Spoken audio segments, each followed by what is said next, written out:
tipis-tipis saja. Kemudian yang sudah kita iris kita lemparkan ke kolam. Assalamualaikum warahmatullahi wabarakatuh. Jumpa kembali di channel Uang Tani Ikut. Baiklah, pada kesempatan kali ini saya akan membahas tumbuhan-tumbuhan yang bisa digunakan untuk mengobati penyakit ikan gurame.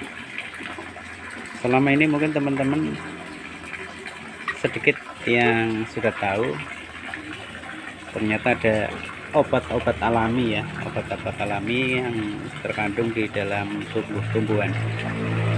Untuk video kali ini akan kita sampaikan macam-macam tumbuhan yang dipercaya bisa untuk menyembuhkan penyakit dan bagaimana cara pemberiannya.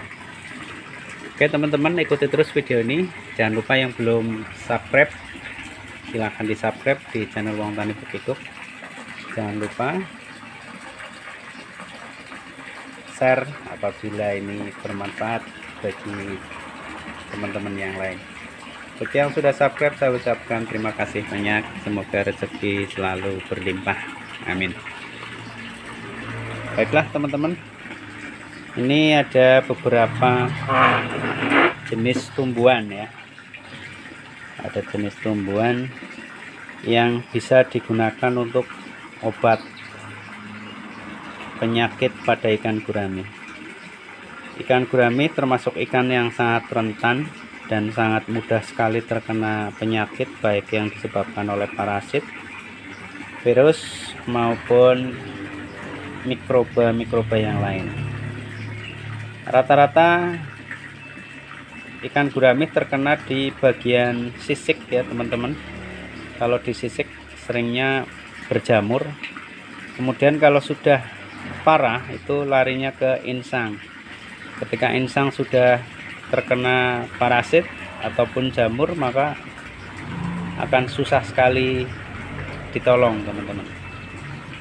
Walaupun memakai obat-obatan kimia, itu pun persentase kesembuhannya sangat kecil. Oke, kita bahas satu persatu. Yang pertama ada pohon kerinyukan ya, ini teman-teman. Kalau di tempat saya ini kerinyukan. Mungkin kalau di tempat teman-teman semua akan berbeda ya. Ini sejenis tanaman perdu yang tumbuh di kebun-kebun yang jarang dilalui manusia ya. Kebanyakan juga di pinggir sungai teman-teman. Ini baunya juga cukup lumayan menyengat. Baunya begitu langu Pak ya, kalau bahasa di tempat saya. Ini ada pohon kerinyukan, dan cara penggunaannya ini rata-rata itu sebelum dilakukan pengisian ikan. Jadi ketika kolam sudah diisi air, untuk mengkondisikan, untuk menetralisir benih-benih penyakit, ini memakai daun ini. Jadi daun ini kita masukkan saja ke kolam, tunggu beberapa hari.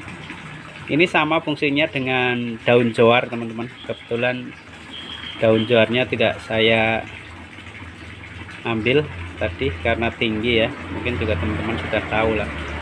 Bagi pecinta ikan pasti sudah paham. Daun jawar dengan daun kerinyukan ini hampir sama untuk menyiapkan air ya. Jadi setelah 3-4 hari itu air akan berwarna kehijauan.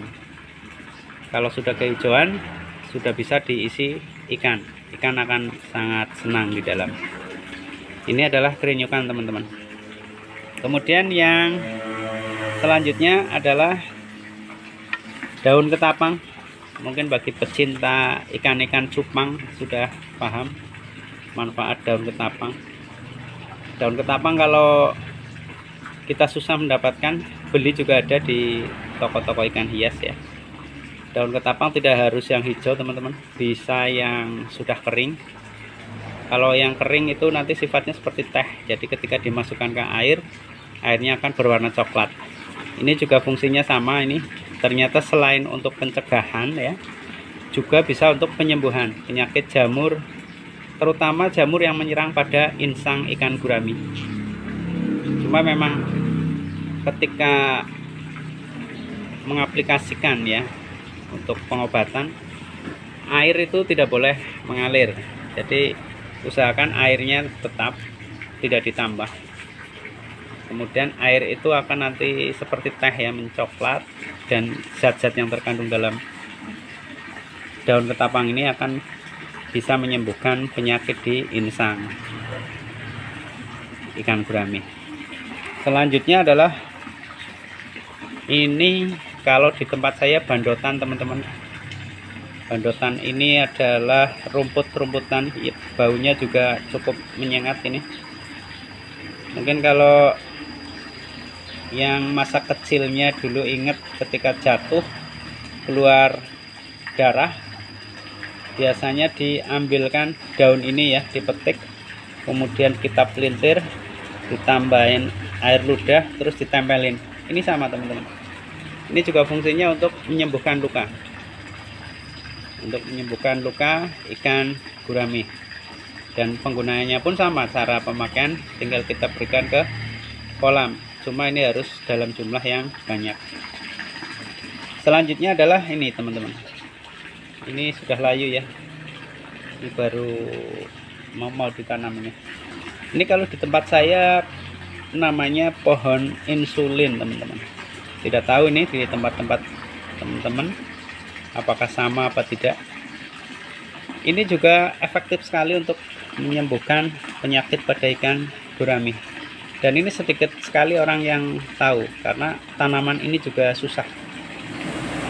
Biasanya ada di kebun-kebun yang jauh dari rumah.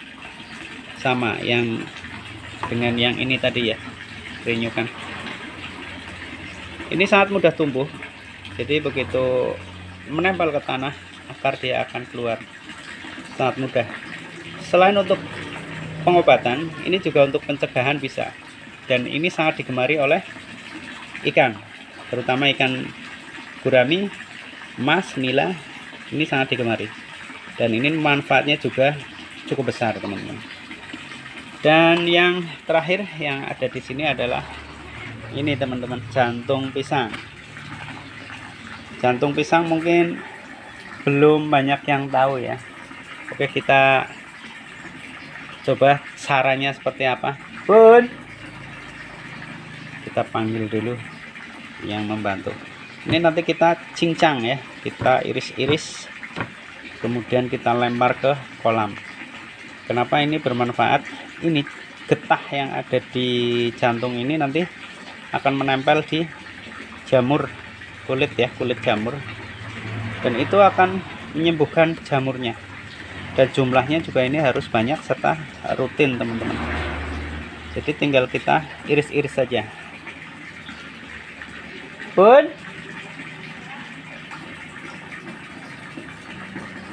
oke, sebentar ya teman-teman.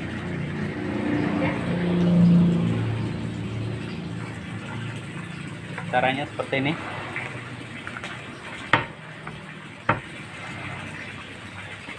Tinggal kita irisnya tipis-tipis saja. Nah, ini kan keluar getahnya ini.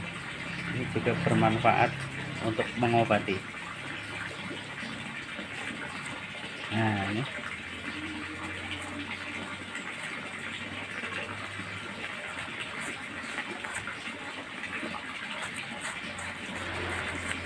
kita iris-iris tipis-tipis saja. Kemudian yang sudah kita iris kita lemparkan ke kolam.